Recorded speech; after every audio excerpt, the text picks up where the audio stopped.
My friends overseas in Gaza have received evacuation orders.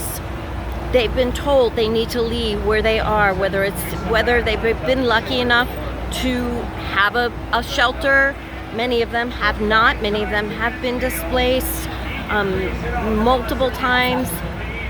8, 10, 12 more times they've been displaced.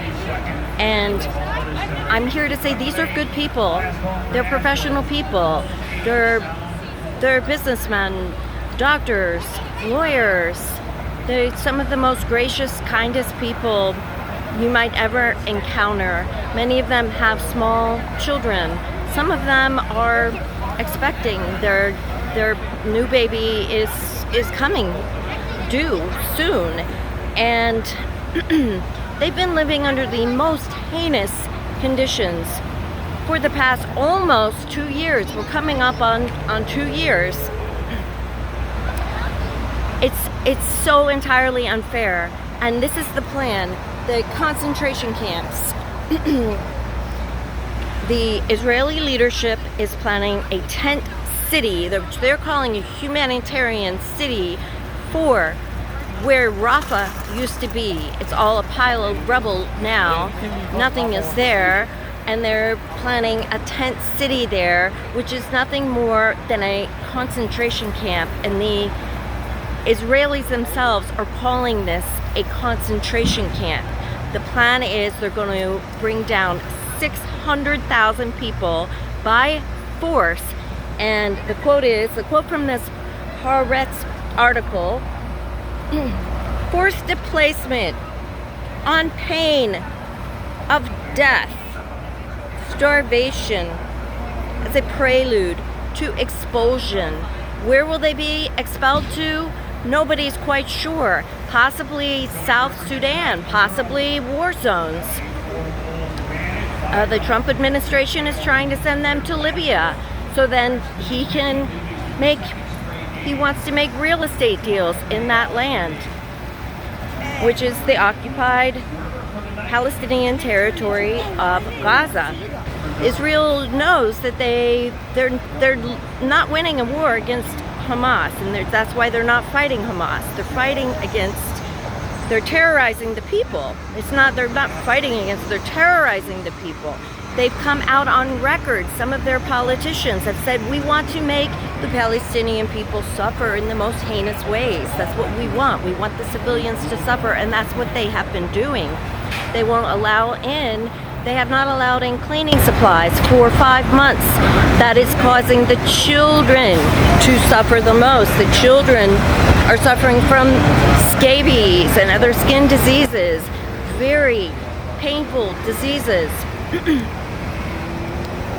They admit, many of the Israelis and Zionists admit they're not fighting Hamas. They don't want to fight Hamas. They don't want to sacrifice their young men, as they shouldn't have to sacrifice, because there have been so many peace deals. There have been so many negotiation deals on the table. But all along, Netanyahu does not want a peace deal. He's made clear, dating back probably longer than this, but if you look back at the UN General Assembly, September 2023, and see his map, his plan is the whole territory. So what are you going to do? If you're American and you know your government is so responsible, is so complicit, America has funded 70% of the military, the Israeli, we funded 70% of the weapons and the assaults on the people. We have given them diplomatic immunity in the United Nations, blocking resolution after resolution, while the rest of the world has tried to achieve ceasefire, hostages home, exchange of detainees, and ultimately a pathway to more talks that would eventually produce peace. But the Israelis, many of them, because now what Israel is a far-right fascist government.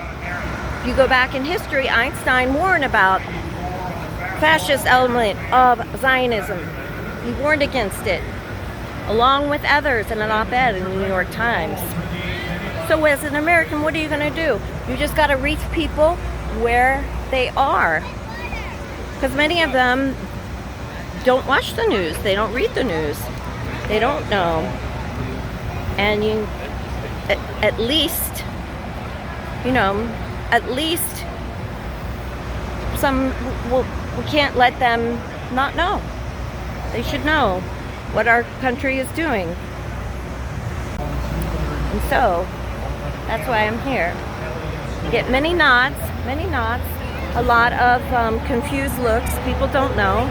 People don't know that our government has contractors over there, that we're forcing them and masses of people into cages, that we're taking part in a horrendous Gaza Humanitarian Foundation, should be called Gaza Holocaust Foundation, tool of ethnic cleansing, which is just a pretty word for genocide. So you just get out and inform people who do not want to know. That's what you do.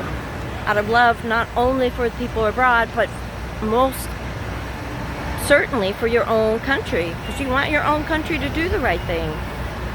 And I want America to do the right thing. So just get out. If you don't stand up against fascism, it'll just keep growing and growing and growing. We do not want to be part of this horrendous, dehumanizing concentration camp. Okay? Let's do better.